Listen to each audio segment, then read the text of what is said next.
Hi, I'm Cautex, and on this episode of the latest in Warrior Theorycrafting, I'll be talking about the Prot Warrior buff being implemented in patch 9.0.5.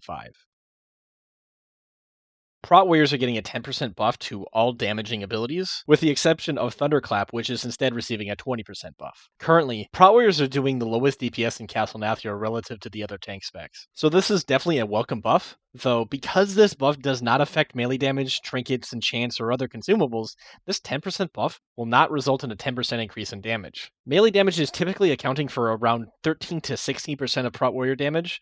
Potions and trinkets are accounting for another 10%, and finally there's another about 3% or so of the damage that is coming from miscellaneous sources such as weapon oils, enchants, and racial damage procs. So this means that around 28% of Prot Warrior's damage isn't affected by this buff. Therefore, based on my calculations, this buff is likely to result in about a 7 to 8% overall DPS increase. The problem with this is the fact that Blood DKs are doing the second lowest tank DPS, and they're doing about 9% more DPS than Prot Warriors on average. So while this buff is likely to bring Prot Warriors up to around the same DPS as Blood DKs, it's not likely to push them beyond that, and Prot Warriors are still likely to be the lowest DPS tanks in terms of raw damage. One thing that is definitely a considering factor in the overall effect of this buff that is also somewhat difficult to try and model is whether or not the changes to Necrolord's Conqueror's Banner is going to be more DPS than Kyrian with Spear of Bastion.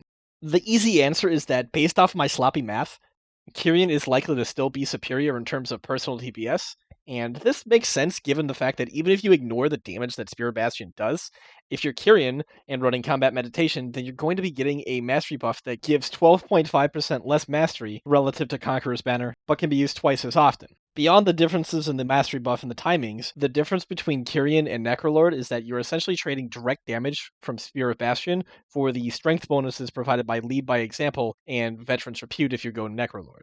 Unlike the other Covenant abilities, Conqueror's Banner does no direct damage, and therefore was not affected by this 10% buff.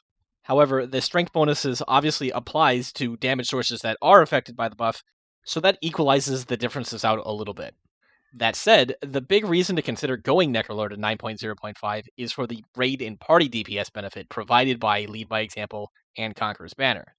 That additional DPS provided to others is dependent on who gets the buff and when, but ultimately it seems like it's going to be providing more overall raid or party DPS than Kyrian, but will come at the cost of doing less DPS yourself. I'll be keeping an eye on the aggregate statistics for tank DPS and also the Prot Warrior Covenant breakdowns over the next few weeks. If there are any particularly noticeable shifts, you'll likely see me talk about it in a future episode. As always, tell me why my opinions are dumb. Also, if you've got any topics you think that I should be researching for the next episode, or if you've done some Warrior Theory crafting yourself and would like me to highlight your findings, let me know in the comments. Lastly, I just want to say thank you for watching this video, and subscribe for more.